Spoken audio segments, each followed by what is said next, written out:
The supermarket parking lot was alive with its usual chaos, shopping carts clattering, car doors slamming, children crying for candy their parents wouldn't buy. Amid the noise and activity, no one initially paid much attention to the young black man loading groceries into the trunk of his shiny sedan. He had just finished a long shift at the community center and was looking forward to a quiet evening. But his plans were about to unravel in a way he couldn't have imagined. As he shut the trunk, he caught sight of the patrol car slowly circling the lot. His stomach knotted. He had seen that car before, the one with the officer who always seemed to find a reason to stop someone who looked like him. He tried to ignore it, adjusting the grocery bags and preparing to leave, but the low growl of the engine drew closer. A voice barked through the megaphone. "Hey, you! Step away from the car." The young man turned, already knowing where this was going. He raised his hands slightly, his posture calm but his eyes weary. The officer stepped out of the vehicle, his boots crunching against the asphalt. His gaze was sharp, cutting, filled with something that went far beyond suspicion. "Is this your car?" the officer asked, his tone dripping with accusation. "Yes, sir," the young man replied, keeping his voice level. "It's mine. Is there a problem?" The officer smirked, as if the mere question irritated him. "Yeah, there's a problem. Cars like this don't belong to people like you. Now, let me see some ID." The word stung, but the young man didn't let it show. He reached for his wallet, moving slowly, deliberately, so there could be no misunderstanding. "I'm just grabbing my license," he said, his voice calm. "Keep your hands where I can see them," the officer snapped, his hand hovering over his holstered weapon. The crowd of shoppers was beginning to take notice now. Heads turned, whispers spread. Some pulled out their phones, the glow of camera lenses reflecting off car windows. "I'm complying, sir," the young man said, holding his license out for inspection. The officer snatched it, barely glancing at it before tossing it back. "Yeah, this doesn't prove anything. How about you step away from the car so we can have a little chat? Let's see if you're hiding something." The young man's jaw tightened, but he held his ground. "I'm not hiding anything. I just want to know why you're stopping me." The officer took a step closer, towering over him. "You're talking back now. You don't ask me questions. I ask you questions. Or do I need to teach you some respect?" The young man glanced around. A small crowd had gathered, their expressions a mix of concern and curiosity. A mother pulled her child closer as the officer's voice grew louder. "I've done nothing wrong," the young man said, his voice steady but firm. "And I don't need to be taught respect. I know my rights." The officer's face darkened. "You think you're smart? You think you're better than me?" He stepped forward, and before anyone could react, his fist shot out, connecting with the young man's face. The sound of the blow was sickening, a dull thud that seemed to echo across the lot. Gasps rippled through the onlookers. Someone dropped a grocery bag, apples rolling across the pavement. The young man stumbled but didn't fall. He straightened, his hand wiping a smear of blood from his split lip. His eyes met the officer's, and for the first time, there was no fear, only resolve. "You think that's going to shut me up?" he said, his voice low but unwavering. "You think you can hit me and walk away like nothing happened?" The officer's smirk faltered, just for a moment, but it was enough. The young man took a step forward, closing the distance between them. He wasn't raising his fists, wasn't shouting, but the intensity in his eyes sent a ripple of unease through the officer. The crowd edged closer, phones held higher, recording every moment. "You messed with the wrong person," the young man continued, his words deliberate, each one cutting through the officer's bravado. "And you're about to find out exactly what that means." The officer opened his mouth to retort, but before he could, something happened that no one could have predicted. In a matter of minutes, the dynamic between the two shifted entirely. The man who had spent years wielding authority as a weapon found himself utterly powerless. What the young man did next wasn't just a response to the punch, it was a statement, a turning point that would leave the entire community stunned. The officer had no idea that his actions would set off a chain of events that would unravel everything he thought he knew about control, power, and justice. What followed would expose secrets, shift perspectives, and leave everyone who witnessed it questioning the very foundations of the system they lived in. What did the young man do that left the officer humiliated in front of the entire town? And what was the fallout that no one, not even the officer himself, could have anticipated? This is not just a story of injustice, it's a story of resilience, of standing tall when the world tries to knock you down. Stay with us to see how one moment of defiance changed everything. You won't want to miss what happens next. Hello there. Before we dive into today's story, we want to take a moment to send a message of support to our Black audience. Here at Plow of Twist, we firmly stand against all forms of racism and discrimination. Everyone deserves respect, dignity, and equality, and we will always use our platform to highlight stories that challenge injustice and inspire change. We hope you enjoy this powerful narrative we've prepared for you. Don't forget to hit that subscribe button and turn on notifications so you never miss another twist-filled journey. Now, settle in, and let's get started. Enjoy the story. The morning sun stretched lazily across the city of Atlanta, Georgia, casting a warm glow over the quiet suburban neighborhood of Westbrook Heights. The streets were lined with modest houses, their lawns meticulously maintained, each one a reflection of the hard-working families who lived there. Among them was a home at the corner of Parkview Avenue, with a basketball hoop bolted above the garage door and a slightly rusted mailbox that read, Smith. Inside, Darius Smith, a 19-year-old with dreams bigger than his circumstances, was rushing to get ready for the day. His room, a humble space adorned with posters of civil rights leaders and a small collection of basketball trophies, mirrored the person he was, ambitious, disciplined, and fiercely determined. Darius was tall, with a lean build honed from years of early morning jogs and pickup games at the local community center. His dark brown eyes held a quiet intensity, a reflection of the challenges he'd faced in his young life. His mother, Angela, a nurse who worked grueling hours at the county hospital, peeked into his room. Her tired eyes betrayed the endless shifts she'd endured to provide for her family, but her smile remained warm and unwavering. Darius, she called, her voice carrying the soft authority of a mother who had raised her children to respect the world, even when the world didn't always respect them. You're going to be late for work. Darius grabbed his backpack and gave her a quick hug on his way out. Thanks, Ma. I'll be home by dinner. Angela watched him go, her heart swelling with pride and worry. Darius wasn't just her son, he was her hope. She had worked tirelessly to ensure that he and his younger sister, Maya, could dream beyond the limitations of their zip code. But the world outside their home was complicated, often unforgiving, and Angela prayed daily for their safety. Darius had recently started a job at the community center, where he mentored younger kids, teaching them basketball and life skills.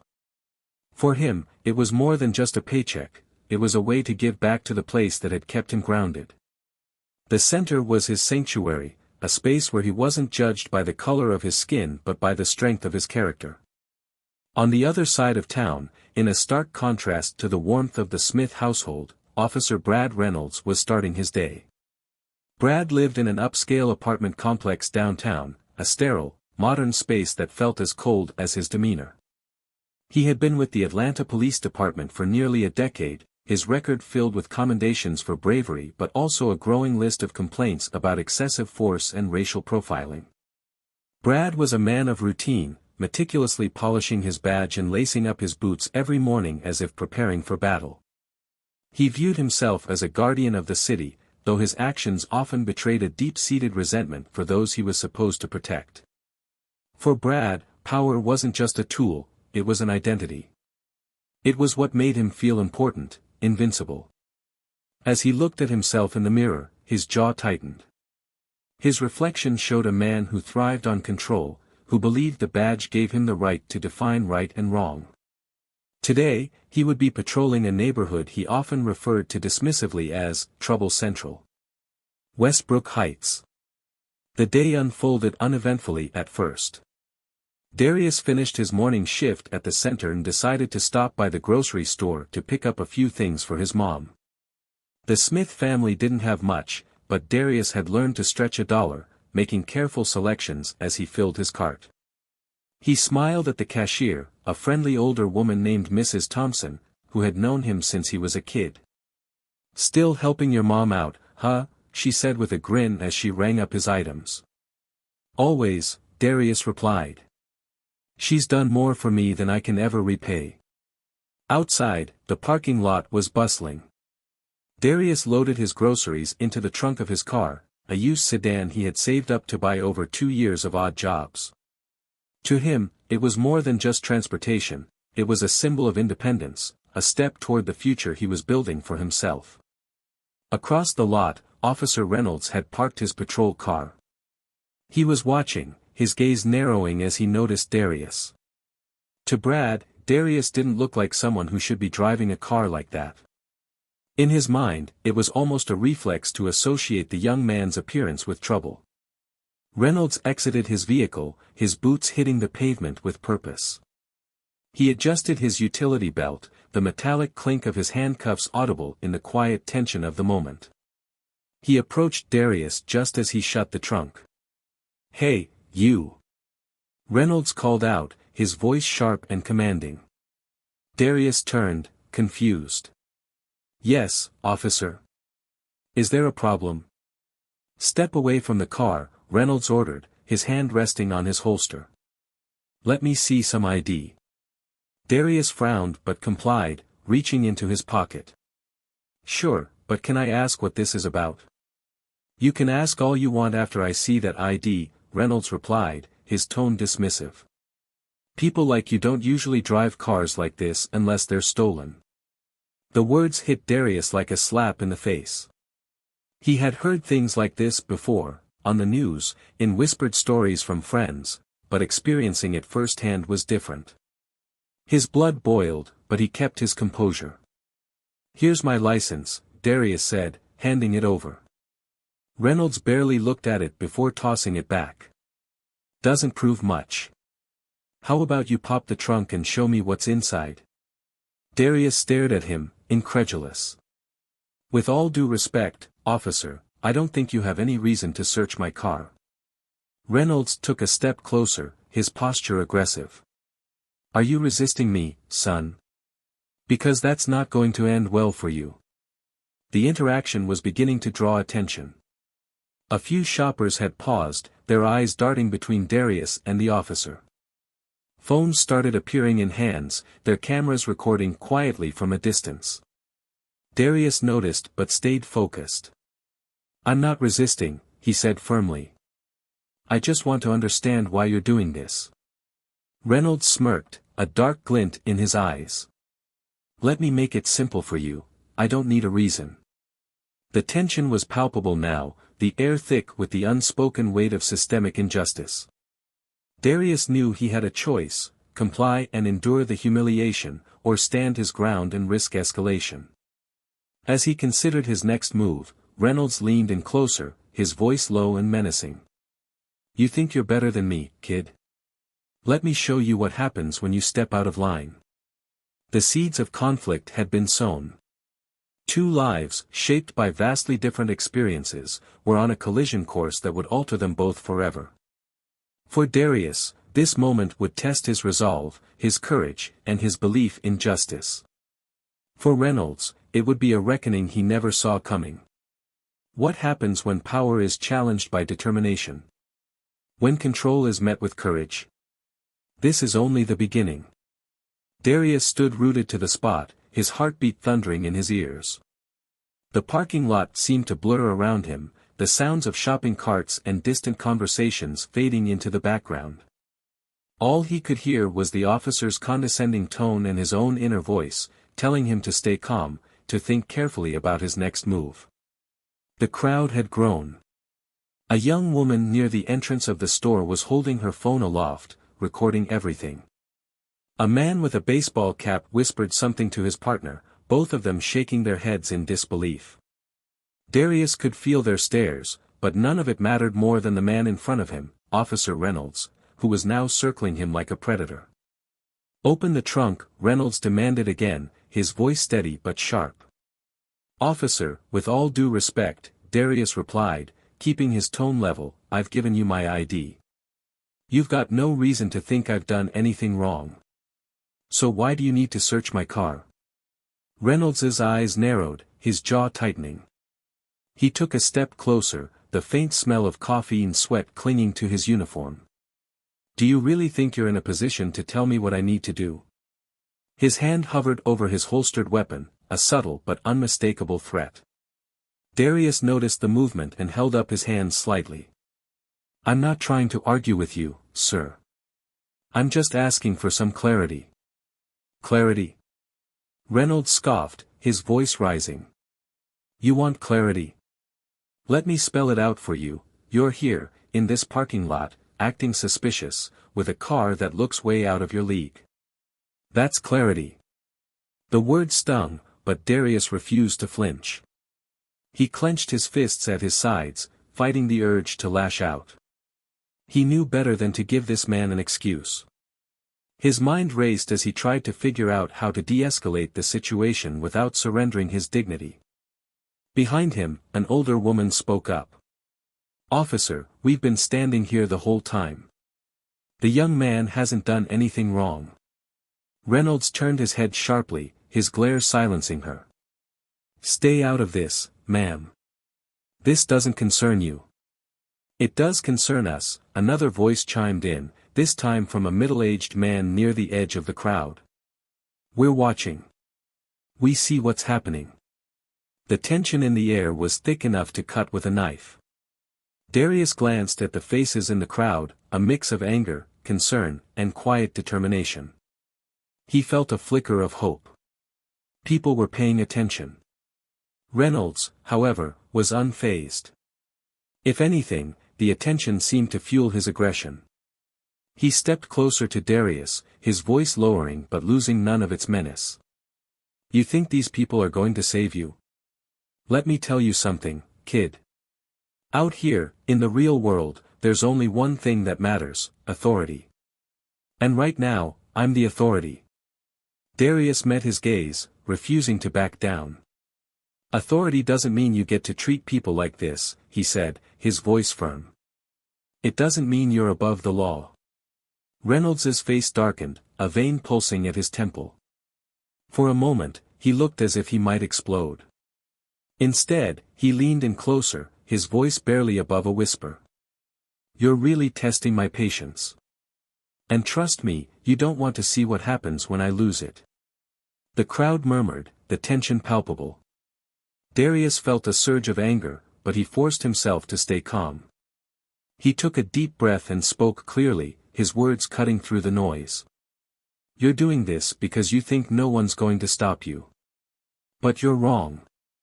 Reynolds straightened, his smirk returning. "Big words for someone in your position. Let's see how tough you are when I take you in." Darius's heart pounded. He knew he was at a crossroads.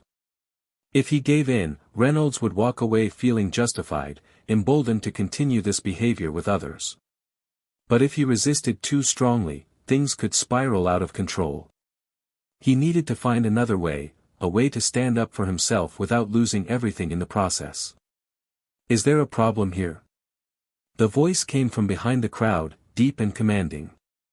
Heads turned as a man stepped forward, his presence immediately drawing attention. He wore a tailored suit and carried himself with an air of authority that even Reynolds seemed to notice. "And you are?" Reynolds asked, his tone brusque but slightly less confident.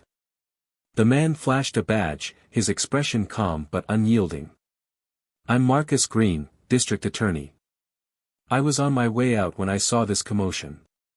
Mind telling me what's going on here?" Reynolds hesitated, his jaw tightening. "Just doing my job, sir. This young man was acting suspiciously, and I'm investigating." Marcus glanced at Darius, then at the growing crowd. Suspicious, huh? Because he was loading groceries into his car. Reynolds bristled. I don't need to explain myself to you. Oh, but you do, Marcus replied smoothly. Especially when there's a crowd of witnesses and half a dozen phones recording you. I suggest you proceed carefully. For the first time, Darius saw a flicker of uncertainty in Reynolds's eyes. It wasn't fear, at least, not yet, but it was enough to give Darius a sense of validation. Someone was holding this man accountable, even if only for a moment. Reynolds straightened, his tone defensive. I've done nothing wrong. Good, Marcus said. Then you won't mind if I stay and observe. After all, transparency is important, wouldn't you agree? The crowd murmured in agreement, emboldened by Marcus's presence. Reynolds's face reddened, his jaw clenched so tightly that it looked like it might crack. He turned back to Darius, his voice dripping with frustration. Pop the trunk. Darius hesitated. He didn't want to comply, but he knew this wasn't the time for a standoff. Reluctantly, he walked to the back of the car and opened it. Inside were the groceries he had just purchased: milk, eggs, bread, a bag of apples. Nothing remotely suspicious. Reynolds stared at the items, his expression unreadable. The crowd watched in silence, waiting to see his next move. Happy now? Darius asked, his voice steady but sharp. Reynolds didn't answer. Instead, he turned to Marcus, his eyes cold. Are we done here?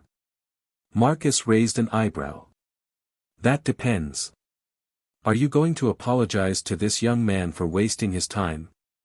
Reynolds's face darkened.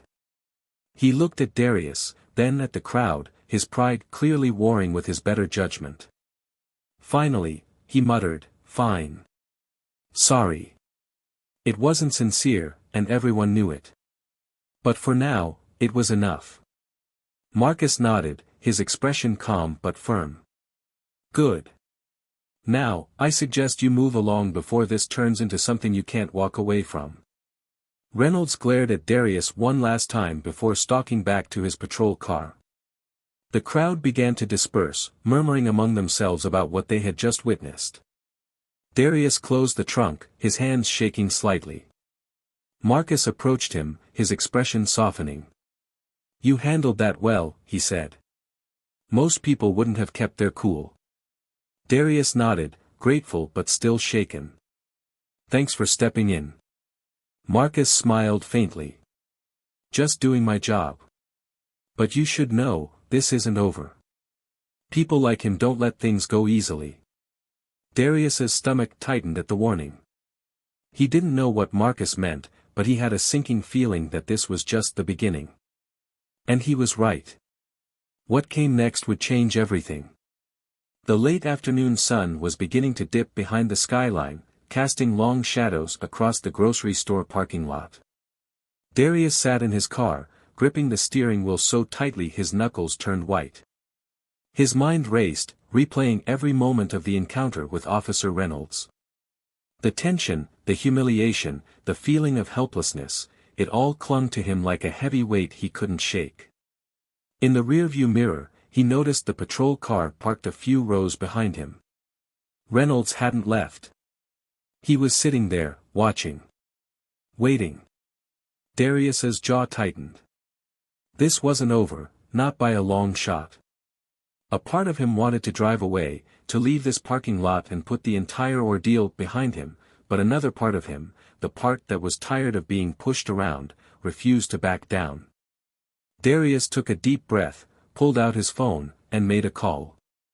15 minutes later, Darius stood in the parking lot with Marcus Green. The district attorney had stayed true to his word, lingering after the crowd had dispersed. Now, he was listening intently as Darius recounted the details of the encounter. I don't get it, Darius said, frustration clear in his voice. I didn't do anything wrong. I followed every rule, gave him my ID, and he still treated me like a criminal. Marcus nodded, his arms crossed. That's how people like him operate. They thrive on intimidation, on making you feel small so they can feel powerful. Darius looked over at Reynolds's patrol car. The officer was leaning against it now, arms crossed, his sunglasses reflecting the fading sunlight. His posture was relaxed, almost smug, as if he were daring Darius to do something. "What's stopping him from doing this again?"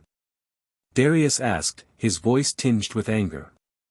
"Not just to me, but to someone else. Someone who might not be able to handle it." Marcus's eyes narrowed. "Nothing. Unless we do something about it." Darius frowned. "What do you mean?" "I mean," Marcus said, his tone firm, "we build a case. This isn't just about what happened today. Men like him don't operate in a vacuum. If he's treated you this way, he's treated others the same, or worse." Darius felt a flicker of hope, but it was quickly tempered by doubt. "And what if no one speaks up? People are scared of guys like him." Marcus's expression softened. "That's why we start with you. You're not just anyone, Darius. You stood up to him. People saw that. They recorded it. That's power." Darius hesitated, the weight of Marcus's words sinking in. He glanced back at Reynolds, who was now speaking into his radio, his smirk still firmly in place. The sight ignited something in Darius, a determination he hadn't fully realized until now. "Let's do it," he said finally. "Let's hold him accountable." The next few days were a blur of meetings, phone calls, and strategy sessions. Marcus introduced Darius to a network of advocates, lawyers, and community leaders who were more than willing to help. Together, they began gathering evidence, witness statements, video footage, and even records of prior complaints against Reynolds. What they found was staggering. "He's got a history," Marcus said one evening as they reviewed the files in his office. 15 complaints in the last 5 years, excessive force, racial profiling, even one case of planting evidence. All of it swept under the rug. Darius shook his head in disbelief. "How does someone like that keep their job?" "Because the system protects its own," Marcus replied. "But that doesn't mean we can't expose him. Once this goes public, they won't be able to ignore it." The plan was simple but risky. They would hold a press conference to reveal their findings, backed by a coalition of community leaders and media outlets. It was a bold move, one that would undoubtedly draw a backlash, but it was the only way to ensure accountability. The night before the press conference, Darius found himself sitting in his room, staring at the basketball trophies on his shelf.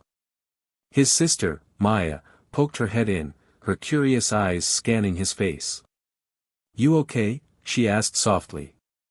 "Yeah," Darius replied, though the tension in his voice betrayed him. Maya walked in and sat on the edge of his bed. "Mom told me what happened. With the cop." Darius sighed. "She didn't need to worry you about that." "She didn't have to," Maya said. "I saw the video. Everyone at school is talking about it." Darius looked at her, surprised. "It's already out there?" "Yeah. And people are on your side. They're saying you were brave to stand up to him." Darius felt a lump in his throat. He hadn't thought of it that way. To him, it hadn't felt brave, it had felt necessary. I don't want you to have to deal with stuff like this," he said, his voice cracking slightly. "I want things to be better for you." Maya smiled, her eyes shining with admiration. "They will be. Because of you." The press conference was held in front of the community center where Darius worked. A podium had been set up, flanked by reporters and cameras. Darius stood off to the side, his hands clammy with nerves. Marcus was speaking, outlining the evidence they had gathered and the need for systemic change. When it was Darius's turn to speak, he took a deep breath and stepped forward. The crowd quieted, all eyes on him. He scanned the faces, recognizing a few from the parking lot that day. He thought of his mother, his sister, and all the people who had been in his position but hadn't had the chance to fight back. "My name is Darius Smith," he began, his voice steady. And I'm here because I refuse to stay silent. He spoke about the incident, about the fear and humiliation he had felt, but also about the strength he had found in his community. He called for accountability, not just for Reynolds but for a system that allowed people like him to operate unchecked. The crowd erupted into applause when he finished, the energy electric. As Darius stepped back, Marcus leaned in. "You did good, kid." But the fight was far from over. As the press conference wrapped up, Darius noticed a familiar figure standing at the edge of the crowd. Reynolds. He wasn't in uniform, but his presence was unmistakable. He stood with his arms crossed, his expression unreadable, and for the first time, Darius felt a chill of uncertainty. What was Reynolds planning? And how far would he go to protect himself? The stage was set, the stakes higher than ever. The battle for justice had begun, but the twists to come would leave everyone reeling. Darius couldn't shake the image of Officer Reynolds standing at the edge of the press conference. The man hadn't moved, hadn't said a word, but his presence was enough to rattle Darius. As he sat in Marcus's office later that evening, reviewing the footage of the event, his mind kept drifting back to those cold, calculating eyes. "Something's not right," Darius said, breaking the silence. Marcus looked up from his notes, his brow furrowed. "What do you mean?" "He was there," Darius replied, leaning forward in his chair. "Reynolds. He was at the press conference." Marcus's expression hardened. "Did he say anything to you?" "No," Darius said, shaking his head. "But he didn't have to. The way he was watching me, it felt like a warning." Marcus set his pen down and clasped his hands together. "It's intimidation. It's what people like him do when they feel cornered. But don't let it shake you, Darius. You're doing the right thing." Darius nodded, but the unease lingered. "What if he tries to come after me? Or my family?" Marcus's jaw tightened. "If he does, we'll deal with it. But right now, you've got the entire community behind you. That's power he can't match." Despite Marcus's reassurances, Darius couldn't help but feel like a target had been painted on his back. He knew Reynolds wasn't the type to back down easily, and the thought of what the officer might do next kept him awake long into the night. The next morning, Darius was on his way to the community center when his phone buzzed. It was Marcus. "Darius, I just got word from one of my contacts at the police department," Marcus said, his tone urgent. "Reynolds filed a report against you. He's claiming you assaulted him during the incident at the grocery store." "What?" Darius said, pulling his car over to the side of the road. "That's a lie. There are videos that prove I didn't do anything." "I know," Marcus said. "But it doesn't matter to him. Filing that report is his way of trying to shift the narrative, make you look like the aggressor." Darius ran a hand through his hair, his frustration boiling over. "So what do we do?" "We fight back," Marcus replied. "I'm calling a meeting with the legal team. We'll make sure this doesn't go anywhere." Darius sighed, his grip on the steering wheel tightening. "This guy won't stop, will he?"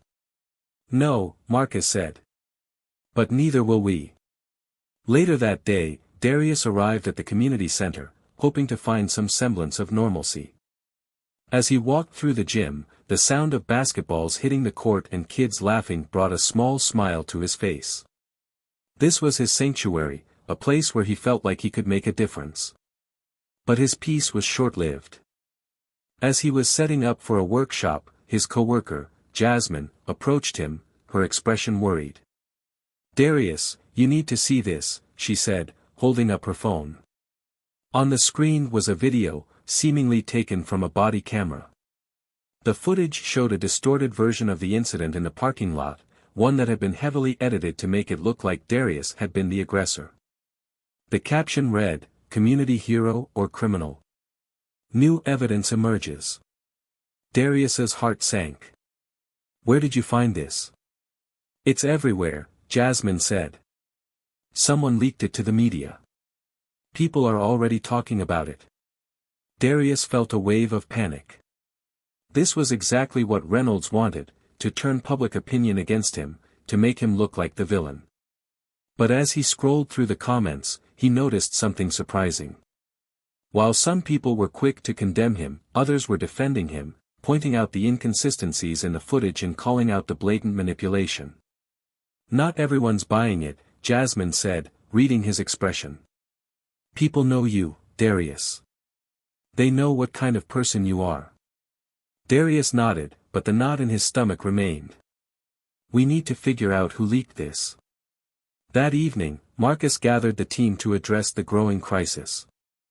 The conference room was filled with lawyers, community leaders, and advocates, all of them poring over the video and discussing how to counter it. "This footage is obviously doctored," Marcus said, pacing the room. "But the problem is, the damage is already done. Once something like this is out there, it's hard to undo." One of the lawyers, a sharp-eyed woman named Elena, leaned forward. "We need to go on the offensive. Release the original footage from the parking lot. Show people the truth." Marcus nodded. "Agreed. But we also need to find out where this came from. If we can trace it back to Reynolds or someone connected to him, it'll strengthen our case." Darius, who had been quietly listening, finally spoke up. "What happens if we can't prove it?" The room fell silent. Marcus looked at him, his expression firm. "Then we keep fighting. This isn't just about you, Darius. It's about everyone who's been through what you've been through. We don't stop until we win." The weight of those words hit Darius like a freight train. He had never asked to be a symbol, never wanted to be the face of a movement. But now, he realized he didn't have a choice. If he backed down, Reynolds would win. And that was something he couldn't allow. Over the next few days, the battle played out in the court of public opinion. The original footage from the parking lot was released, and while it helped to counter the narrative Reynolds was trying to create, the damage from the doctored video couldn't be entirely undone. The media latched onto the controversy, turning it into a sensationalized spectacle. Darius tried to stay focused, but the constant scrutiny took its toll. Strangers approached him on the street, some offering words of support, others hurling insults. He felt like his life was no longer his own, every moment consumed by the fight for justice. One evening, as he was leaving the community center, he noticed a car idling at the edge of the parking lot. His chest tightened as the driver's window rolled down, revealing Reynolds. The officer's smirk was gone, replaced by a cold, steely glare. "Enjoying the spotlight?" Reynolds called out, his voice dripping with venom. Darius didn't respond. He turned and began walking to his car, his heart pounding. But Reynolds wasn't done. "You think this is over?" the officer said. "You have no idea who you're messing with." Darius stopped in his tracks, his fists clenching. He turned back to face Reynolds, his voice steady but filled with defiance. "You're right. I don't know who you are. But I know what you are. And I'm not afraid of you." Reynolds stared at him for a long moment, his expression unreadable. Then, without another word, he drove off, leaving Darius standing alone in the dimly lit lot. As Darius watched the taillights disappear, he felt a surge of determination. This wasn't just about him anymore. It was about everyone who had been silenced, everyone who had been told to stay in their place. And he wasn't going to stop until justice was served. What he didn't know was that the final confrontation was closer than he realized, and it would change everything. The weeks following the press conference were a whirlwind. The story had gained traction not just locally but nationally, sparking heated debates about police misconduct and systemic racism. Darius found himself thrust into the center of a movement he hadn't planned to lead. Every day brought new challenges, interviews with reporters, community meetings, and legal updates from Marcus. But as the spotlight grew brighter, so did the shadows cast by Reynolds and his supporters. One evening, Darius sat at his kitchen table with his mother, Angela, and sister, Maya. The tension in the room was palpable as Angela scrolled through her phone, her face etched with worry. "They're saying horrible things about you online, Darius," she said, her voice heavy. "People calling you a thug, a liar. Some of them are even making threats." Darius set down his fork, his appetite gone. "I knew this wouldn't be easy, Ma. But I didn't think it would get this ugly." Maya, sitting across from him, looked up. "Do you regret it? Speaking out?" Darius met her gaze, his expression firm. "No. If I stay quiet, people like Reynolds win. And I'm tired of letting them win." Angela reached across the table, placing her hand over his. "I'm proud of you. But I need you to promise me you'll be careful. This isn't just a fight, it's a war." The weight of her words lingered long after the conversation ended. Darius knew she was right. Reynolds wasn't just trying to protect his reputation, he was fighting to maintain a system that had always worked in his favor. And he wasn't fighting fair. 2 days later, Marcus called Darius into his office with urgent news. When Darius arrived, he found Marcus and Elena huddled over a stack of documents. "We've got something," Marcus said, gesturing for Darius to sit. "It's big." Elena slid a file across the desk. "We traced the doctored video back to a private account that's been linked to Reynolds. It's not definitive proof that he created it, but it's enough to raise serious questions." Darius's eyes widened as he flipped through the file. "So we can prove he's behind this?" "Not entirely," Marcus said, his tone cautious.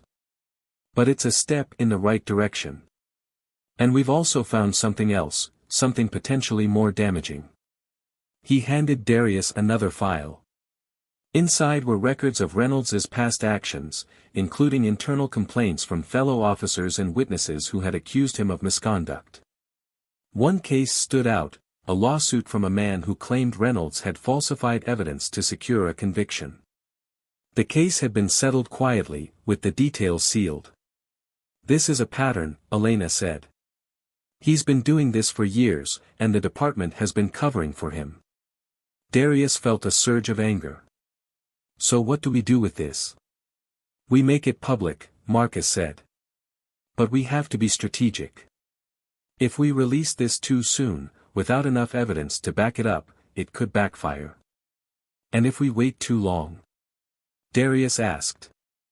Marcus hesitated. Then he could strike first. The room fell silent as the weight of the decision sank in. This wasn't just about exposing Reynolds, it was about dismantling the system that had allowed him to operate unchecked. And that kind of change didn't come without a fight. That night, Darius sat in his room, staring at the files spread out on his bed. The documents painted a damning picture of Reynolds, but they also revealed the depth of corruption within the department. This wasn't just one bad cop, it was an entire system designed to protect people like him. His phone buzzed, pulling him from his thoughts. It was a text from an unknown number. "You're making a mistake. Stop before it's too late." Darius's stomach tightened as he read the message. He didn't need to ask who it was from. Reynolds was making his move. The next day, Darius arrived at the community center to find the parking lot empty. The usual buzz of activity was gone, replaced by an eerie silence. As he stepped inside, he saw Jasmine waiting for him, her expression grim. "We need to talk," she said, leading him to the office. Once inside, she closed the door and handed him a printed email. "This came in this morning. It's from one of the donors who supports the center. They're pulling their funding because of the controversy surrounding you." Darius read the email, his heart sinking. "They think I'm bad for the center?" Jasmine nodded. "They're saying it's too risky to be associated with you. And they're not the only ones. A few parents have already pulled their kids from our programs." Darius felt a wave of guilt. The community center had been his safe haven, and now it was being dragged into the fight because of him. "I never wanted this to happen," he said quietly. "I know," Jasmine said. "But you have to ask yourself, how far are you willing to go? Because this fight is going to get uglier before it gets better. Darius spent the next few days grappling with Jasmine's question. He knew she was right, this fight wasn't just about him anymore. It was about the community, about everyone who had been hurt by people like Reynolds. But the cost was becoming harder to ignore. Meanwhile, Reynolds wasn't letting up. More doctored videos appeared online, each one more inflammatory than the last. The media, hungry for controversy, latched onto the narrative, framing Darius as a divisive figure.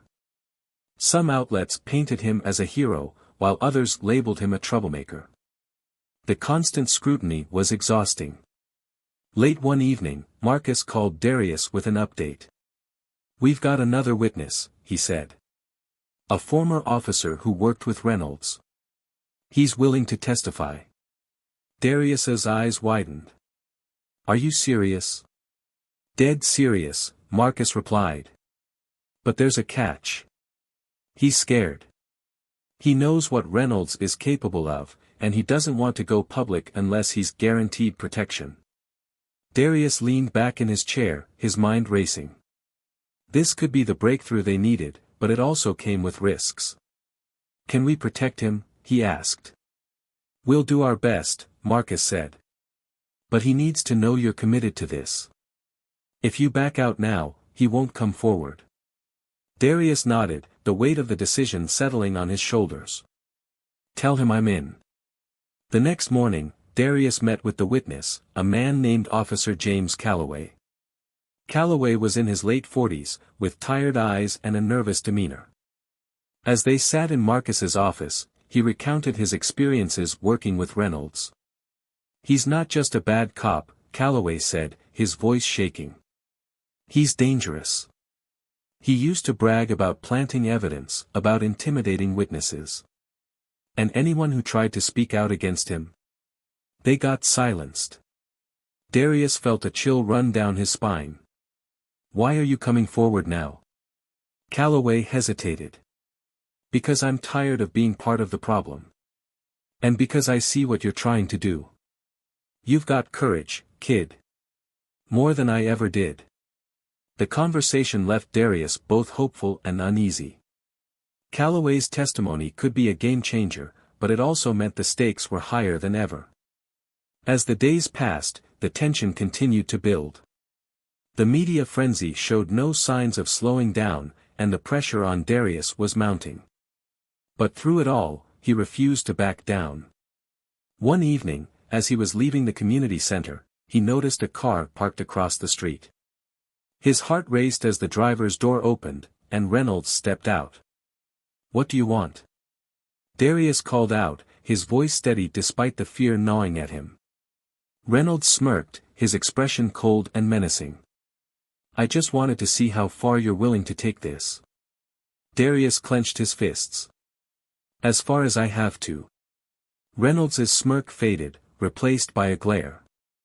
"You think you've won? You've got no idea what's coming." Darius watched as Reynolds got back into his car and drove off, his words echoing in his mind. He didn't know what the officer had planned, but he knew one thing for certain: this fight was far from over. And the final showdown was closer than he realized. The next morning, the sun barely crept over the horizon when Marcus called Darius. His voice was steady, but the urgency was impossible to miss. "They moved up the hearing," Marcus said. "Reynolds has filed a counterclaim. He's trying to push this through before we can gather more evidence." Darius sat up in bed, his pulse quickening. "Why now?" "He's been playing this slow for weeks." "Because he's desperate," Marcus replied. "He knows about Calloway. He's trying to discredit you before we can make his testimony public." Darius swung his legs over the side of the bed, his thoughts racing. "So what do we do?" "We fight back," Marcus said firmly. "But I need you ready. This is going to get personal." Darius sighed, running a hand over his face. "It already is." Later that day, the legal team gathered in Marcus's office to strategize. The mood was tense, the stakes higher than ever. Calloway was there too, his nervous energy filling the room. He sat in a corner, fidgeting with the sleeve of his jacket as the others debated their approach. "We can't let Reynolds control the narrative," Elena said, her voice sharp. "If we let him paint Darius as the aggressor, it won't matter how much evidence we have. The public will have already made up their minds." "But the counterclaim complicates things," another lawyer chimed in. "He's claiming emotional distress, saying Darius's actions have put him and his family in danger. It's thin, but it could work if we're not careful." Marcus leaned forward, his eyes locked on Darius. "The key is Calloway. His testimony can dismantle Reynolds's case. But we need to protect him. Reynolds won't stop at intimidation if he thinks he's losing." Calloway looked up, his face pale. "I knew this would be risky, but, are you saying he might come after me?" Marcus hesitated. "It's possible. That's why we're taking precautions. You'll have security, and we'll make sure you're not left alone." Darius watched Calloway, the man's fear striking a chord deep within him. He knew what it felt like to be targeted, to live with the constant weight of someone trying to destroy you. And now Calloway had stepped into the same fire. "I won't let him scare you off," Darius said, his voice steady. "We're in this together." Calloway met his gaze, a flicker of resolve returning to his eyes. "Thank you. I hope it's worth it." "It is," Darius said. "It has to be." The day of the hearing arrived quickly, the air heavy with anticipation. The courtroom was packed, reporters and community members filling the benches. Darius sat at the plaintiff's table with Marcus and Elena, his hands clasped tightly in his lap. Across the room, Reynolds sat with his own legal team, his expression cool and confident. The judge entered, and the room fell silent. The proceedings began, each side presenting their arguments. Reynolds's team wasted no time attacking Darius's credibility, pointing to the doctored videos as evidence of his supposed aggression. "This is a young man with a history of defiance," Reynolds's lawyer said, pacing in front of the jury. "He's no innocent victim. He's been using this situation to further his own agenda, to make a name for himself." Darius clenched his fists under the table, the words stinging even though he knew they were lies. Marcus placed a reassuring hand on his arm, leaning in to whisper, "Stay calm. They're trying to provoke you." When it was their turn, Marcus rose, his presence commanding as he addressed the court. "The evidence against my client is not only false, it's a deliberate attempt to mislead. Officer Reynolds has a documented history of misconduct, a pattern of behavior that has been ignored for far too long." He motioned to Calloway, who stood and made his way to the witness stand. The room buzzed with anticipation as Calloway raised his hand to take the oath. "Mr. Calloway," Marcus began, his voice measured, "can you tell us about your time working with Officer Reynolds?" Calloway nodded, his hands gripping the edges of the stand. "I worked with him for 5 years. In that time, I saw things I knew weren't right. Excessive force, falsifying reports, intimidating witnesses. Did you ever report these actions?" Marcus asked. "I did," Calloway said, his voice trembling slightly. "But nothing ever happened. The complaints would disappear, or I'd be told to mind my own business." The jury listened intently, their expressions ranging from shock to disgust. Marcus pressed on, asking Calloway to detail specific incidents, each one painting a damning picture of Reynolds's abuse of power. When Reynolds's lawyer cross-examined Calloway, the questions were pointed, designed to undermine his credibility. But Calloway held firm, his testimony unwavering. By the time he stepped down, the atmosphere in the courtroom had shifted. The confidence Reynolds had exuded earlier was gone, replaced by a flicker of unease. As the hearing continued, the tension mounted. Both sides presented their closing arguments, each trying to sway the jury. When the judge adjourned for the day, Darius felt a mixture of relief and exhaustion. The outcome was now out of their hands. Outside the courthouse, a crowd had gathered, holding signs and chanting slogans in support of Darius. He stopped to thank them, their encouragement lifting his spirits. But as he made his way to his car, he noticed a familiar figure leaning against a nearby lamppost. Reynolds. The officer's expression was unreadable as he watched Darius approach. For a moment, neither of them spoke, the weight of everything that had transpired hanging between them. "You think this is over?" Reynolds said finally, his voice low. "You think a few words from a washed-up cop are going to bring me down?" Darius met his gaze, his own voice steady. "It's not just his words. It's the truth. And it's already out there." Reynolds smirked, but there was no humor in it. "You're playing a dangerous game, kid. You don't know what you're up against." Darius took a step closer, his eyes locked on Reynolds's. "You're right. I don't know everything. But I know enough. And I'm not afraid of you." For a moment, Reynolds said nothing, his jaw tightening as he stared at Darius. Then he turned and walked away, his footsteps echoing against the pavement. Darius watched him go, a sense of finality settling over him. He didn't know what the future held, but he knew one thing for certain: the fight wasn't just about winning, it was about standing up for what was right, no matter the cost. And as he turned to face the cheering crowd, he realized he wasn't standing alone. The courthouse buzzed with energy, a hive of tension and whispered conversations. It had been days since the hearing, and the case had taken on a life of its own. News outlets ran daily updates, talk shows debated the ethics of policing, and hashtags calling for accountability trended on social media. For Darius, the world felt as if it had shrunk to this one defining battle. At home, Angela tried to keep the household running as normally as possible. She filled the kitchen with the aroma of her famous sweet potato pie, hoping to provide a sense of calm. But the strain was clear. Maya, normally glued to her phone, barely touched it, wary of the vitriol swirling online. The family had become a lightning rod for praise and criticism alike, and the pressure weighed on all of them. Darius sat in the living room, his laptop open on the coffee table. A draft of his next public statement glared back at him, but the words wouldn't come. His mind was too full, of Calloway's testimony, the images of Reynolds's smirk outside the courthouse, and the nagging feeling that they were all walking a tightrope over a pit of chaos. Angela walked in, placing a mug of tea on the table in front of him. "You look like you haven't slept in days," she said, sitting beside him. "I haven't," Darius admitted. "I feel like every move I make is under a microscope. One wrong step, and everything we've worked for falls apart." Angela placed a comforting hand on his shoulder.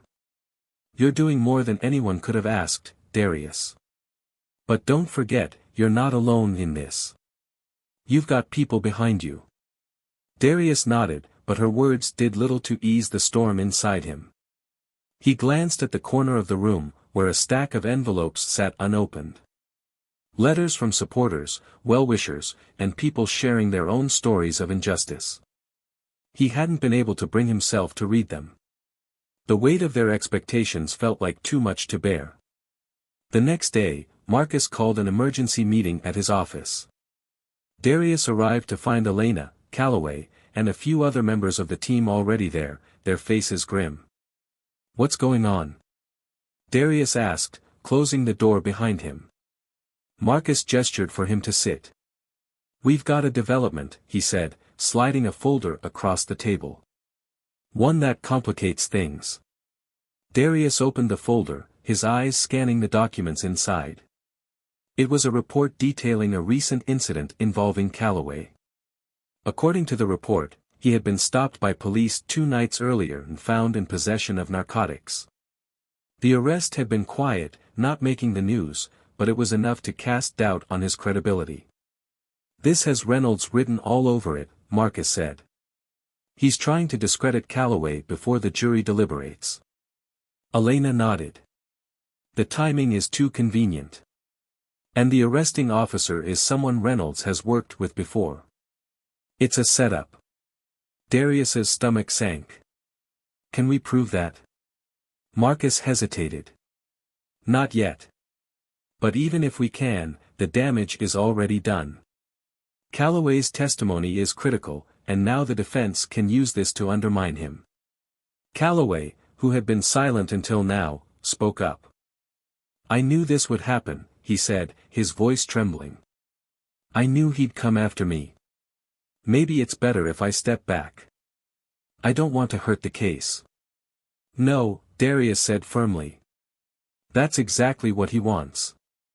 If you back down, he wins. We can't let him get away with this. Calloway looked at him, his eyes filled with doubt. But what if I make things worse? What if my testimony hurts more than it helps? It won't, Marcus interjected. Your story is too important. We'll address the arrest head-on, show the jury exactly what's happening. But we need you to stay strong. The room fell silent, the weight of the situation pressing down on all of them. Finally, Calloway nodded. Okay. I'll do it. As the trial continued, the defense wasted no time bringing up Calloway's arrest. The courtroom was tense as Reynolds's lawyer grilled him on the stand, painting him as an unreliable witness with a questionable past. Mr. Calloway, the lawyer said, pacing in front of the jury, how can we trust anything you say when you yourself have been caught breaking the law? Calloway clenched his fists, his face pale. I didn't do anything wrong. The charges against me are false. The lawyer smirked, turning to the jury. Convenient, isn't it? A man with so much to lose suddenly claiming he's innocent. Tell me, Mr. Calloway, how do you explain the drugs found in your possession? Marcus objected, arguing that the line of questioning was irrelevant, but the damage had been done. The jury's faces were unreadable, but Darius could feel the doubt creeping in. When the prosecution had a chance to redirect, Marcus did his best to salvage Calloway's credibility. Mr. Calloway, why did you decide to testify in this case, knowing the risks? Calloway took a deep breath. Because I've seen what men like Reynolds do. I've seen how they ruin lives, how they abuse their power. And I couldn't stay silent anymore. No matter what it costs me. His words hung in the air, a quiet defiance that seemed to resonate with the jury.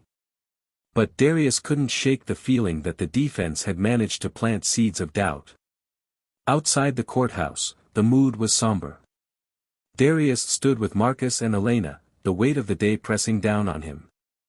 They've done enough to make the jury question him, Elena said, her tone frustrated. It's going to be an uphill battle. Marcus nodded. We still have our closing arguments. We need to remind them what this case is really about. Darius looked out at the crowd gathered beyond the courthouse steps. Reporters, supporters, and detractors mingled, their voices a cacophony of opinions and speculation. He spotted a young boy holding a sign that read, "Justice for Darius." The sight brought a lump to his throat. I can't let them down, he said quietly. Marcus placed a hand on his shoulder. You won't. That night, Darius sat alone in his room, scrolling through social media. The debates raged on, with some calling for Reynolds to be held accountable and others defending him as a victim of a smear campaign. Darius felt like he was drowning in a sea of noise, each comment pulling him further under. His phone buzzed with a text from Maya, "You're stronger than all of this. Don't forget that." Darius smiled faintly, her words a small but vital reminder of why he was fighting. He wasn't just standing up for himself, he was standing up for everyone who had ever been silenced, for everyone who deserved a voice. But as he stared at the screen, another thought crept into his mind. What if he failed? What if, despite everything, Reynolds walked away unscathed? The thought was unbearable. But he pushed it aside, focusing instead on the boy with the sign, on Calloway's bravery, on his family's unwavering support. He couldn't control the outcome, but he could control how he faced it. And he wasn't done fighting. Not yet.